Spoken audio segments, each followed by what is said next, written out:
Don't be surprised if America invade Venezuela. In recent days, I've spoken a lot about Venezuela, but Venezuela president said something which is quite important. He said Venezuela is facing the most serious threat of invasion by US in the last 100 years. According to Maduro, that is the president of Venezuela, he said 8 warships with 1,200 missiles and 1 nuclear submarine are aimed at our country, said the president.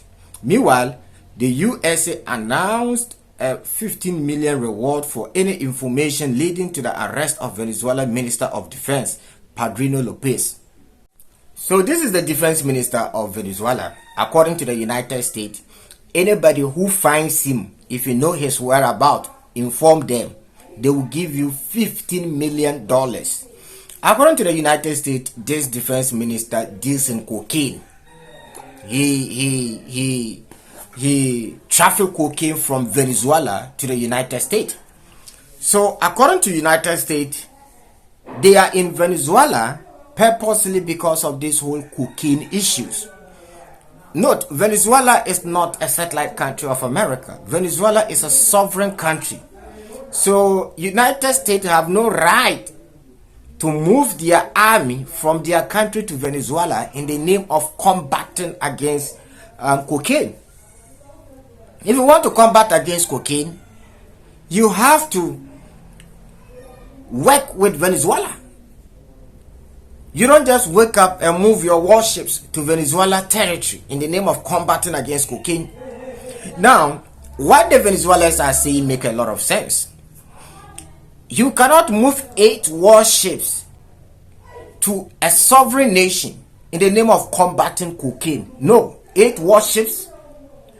Who has ever heard this before, that they combat cocaine dealing or cocaine trafficking with 8 warships, including nuclear submarine?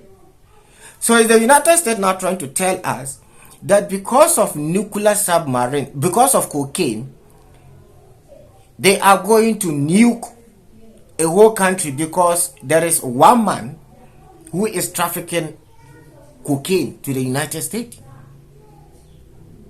I mean, think about this. Just think about this critically. So you know how we do it already. So in this video, I am going to cover most of the issues happening in the front lines in Ukraine. So this is what happened over the night. The Russians unleashed another heavy attack on Sumy. The Russians targeted Ukrainian positions in Sumy. In fact, it was quite devastating. They destroyed a lot of things. But this is quite interesting. Now, according to the Ukrainians, they shot down most of these drones. Anybody who is familiar with this war, or anybody who has followed this war for a while, you know very well that Ukraine always claim that they shoot down all Russian drones and weapons. This is a video, quite interesting, how the Russians now are able to dodge Ukrainian air defense systems with ordinary drones. This is not hypersonic missile. This is not a ballistic missile.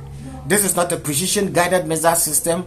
Ordinary drone, which moves slower than hypersonic cruise missiles. All these missiles, I think the drones are the cheapest. They move slow. Ukrainian air defense systems are struggling to shoot down even drones. Check this out.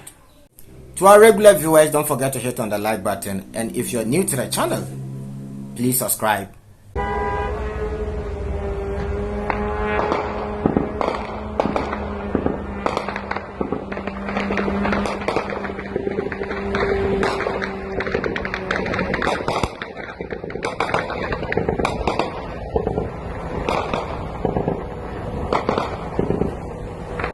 Remember that all these air defense systems in Ukraine are provided by the Americans and the West. And these are the same people. You know, I don't even blame United States too much. Donald Trump is trying to end this war. But there are some people in the West who are playing hypocritical game. They come outside and tell the whole world that we want this war to end. But in reality, deep down, they are sabotaging the peace deal. Typical example is France. Emmanuel Macron. He says something different in the public and act differently behind closed doors. They are sending troops to the front line. They are signing billions of contracts involving arms. to Ukraine. By the way, remember recently I came here and told you guys about China buying more oil and gas from Russia. I hope you guys remember that story. So the deal is currently sealed. That's why I urge you guys to watch the video till the end, because 2 days ago the video I posted, if you didn't watch the video through, it will be very difficult for this particular story to make sense to you. This is a follow-up. By the way, there is now confirmation. According to both the Russians and the Chinese, this contract is currently awarded to Gazprom. You know, I think we all know Gazprom. It's a giant Russian gas industry. When it even comes to nuclear, these guys are all over the place. So they are going to build this gas pipeline right from Russia all the way to Siberia, Mongolia. Yes, you know, Mongolia, China, you know, they are the same people.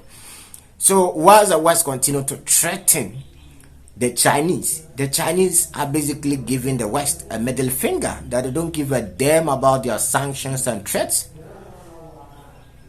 They continue. Now they are now even increasing everything. You know, recently they transfer this oil and gas through ships, especially this oil. They transfer them through ships.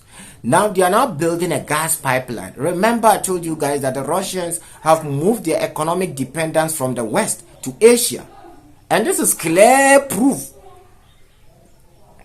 They are now moving the economic dependence from the West to Asia. Simple.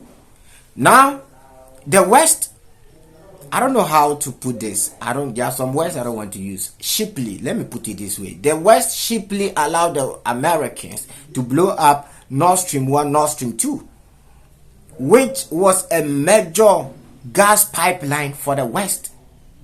They destroyed it, thinking that this was going to hurt the Russians. But in the past 3 years, we've all seen that the consequences is hurting the West more than it is hurting Russia. Now the Russians are now sending this same gas to the Chinese and the Indians in Asia. So in reality, you guys are struggling, not the Russians. By the way, let's go. I know many of you have been following what is currently happening in China, the Accuses summit. The New York Times posted something very, very, very interesting. According to the New York Times, when Putin arrived in China, almost all the leaders who attended the summit, everybody is rushing to meet Vladimir Putin. So Putin is isolated, Russia is isolated. Oh, but in reality, Putin has become more famous. This reminds me of something I said back in 2022. I told you guys back in 2022 that, you see, war makes Putin famous. When you look at Putin back in 1999, when Yeltsin appointed him as the Prime Minister of Russia, Putin was not popular. Nobody knew Putin by then. He was the leader of the FSB. But in terms of real politics, nobody knew him. Putin and the FSB decided to use the Chechen war as an example or as an excuse to elevate Putin's popularity within, or less than, I think it was less than a year, within the space of 6 months. Putin's popularity soared, and the whole of the Russians got to know who Vladimir Putin was. And eventually, he won the 2000s elections. So Putin, when it comes to war, when you wage war against Russia, expecting to disgrace Putin or make Putin unpopular, you are missing the main point. That is a huge mistake. Putin's popularity went up to over 90% when this war started. There were a lot of people in Russia that were demonstrating against Vladimir Putin, especially when he decided to touch these pension funds and stuff like that. You know, Putin's popularity was coming down. Boom. The West decided to arm the Ukrainians fight against the Russians, which is a huge mistake, which we all see the consequences today in Ukraine. But in Russia, this has made Vladimir Putin more famous. Look at the recent elections they voted. Recently, Putin won the election with over 95 or 90% of the total vote. So, Putin has become popular even beyond the borders of Russia. Not just Russia, all over the world. Look at Africa, look at Asia, look at everywhere you go. Putin is now more popular. So this war has made Putin even more famous than before this war started. So New York Times, thank you very much for sharing this. I agree with you guys. You are making a lot of sense here this time around. What Putin did is absolutely wrong. We must all condemn what Vladimir Putin is, currently doing in Ukraine. Why will you go to innocent people's homes and destroy them? So currently the Ukrainians are currently going to the front lines to go and fight and defend their country. So now when the soldiers see them on streets, they just go and sit in car peacefully and go to the front lines and go and fight and defend their country. Check it out. Утримують мого чоловіка незаконно, тут всі б'ються, все це робиться незаконно. Поліція нічого не робить. Чому ви не захищаєте права людини? Поліція, зробіть щось. Та куди його? Що ви робите? Що ви робите? Боже, ви нелюди якісь.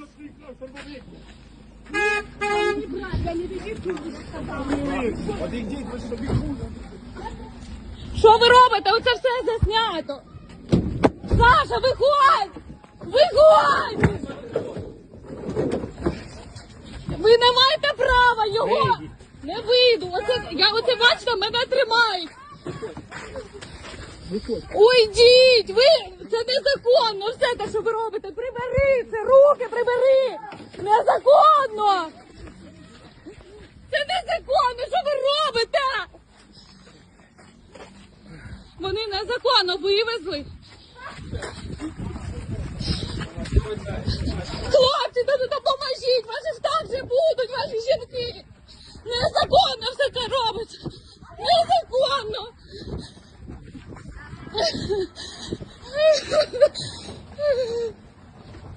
Отак у нас всі працюють, всі! Yes, that is Ukrainians who are currently fighting with the authorities. I mean, they want to go and defend and fight and defeat the Russians. So that is how the Ukrainians are currently responding to Western Europeans, telling them that they shouldn't give up. They should go to the front lines and fight, by the way. Now, I came across something today which reminds me of the Vietnam War. Ukrainian kids learning underground because of the recent Russian bombardment of cities and shelling of Kiev. Ukrainian kids are currently learning underground. They are in train stations learning. Тому що у нас робота буде, у них немає. У нас пенсії будуть, у них немає. У нас піклування під дітей, під людей, під пенсіонерів, під дітей буде, у них немає. У нас діти підуть до школи, до дитячих садків, у них вони будуть сидіти в підвалах. This reminds me of what happened in the Vietnam War. In Vietnam War, what they fail to tell you people is, it was not just, the tunnel systems were not just meant for escaping American troops. But they built a whole city. Cities, not just city. Sorry. They built cities underground. This is where many people lived. There were schools, hospitals, kids underground who were living there comfortably. Just because the Americans invaded them. And this is where these guys lived. And we are now seeing the same thing today in Ukraine. Of course, what happened in Vietnam was quite different from Ukraine. Today, of course, train stations are completely different from, Vietnam, but similar, something similar, very similar, because they all involve being underground, right? So this is what is currently happening. Quite sad, but there's a price to pay for every war. And I hope this is one of the price that the Ukrainians are paying. It is unfortunate. This war should have never happened. The SEO summit proved it is clear indication to the West that China is not a kid again. They should stop treating China like an underdog. China today is a superpower. They have the biggest economy today in the world, and that is why a lot of leaders around the world decided to go to China, decided to attend the SEO summit. The SEO summit is bigger than how they made it appear to you guys. Now, when you follow the SEO summit carefully in Beijing, you realize that a lot of people came with vengeance in their hearts. A lot of them were saying that China is unlike the West, who continue to bully other countries. That is why they are moving towards China. It is clear proof that the whole world today is moving towards China. About the Venezuela issue, do you guys think the Americans are going to succeed in Venezuela? Let me know down in the comment section. And I want to use this opportunity to thank each and every one of you for wishing me happy birthday yesterday. In fact, my email and my DMs were full with happy birthday, happy birthday, happy birthday, happy birthday. I'm even finding it difficult to reply all of you because the messages are too much for me to reply individually. So I want to use this opportunity to thank each and every one of you. Shalom. See you guys in the next episode. But let me know down in the comment section. Is America going to succeed in Venezuela or not? Let me know down, because what the Americans claim they are fighting against in Venezuela, it is, I mean, I'm quite doubting them. You don't fight against cookie dealers with this amount of weapons. By the way, I don't know.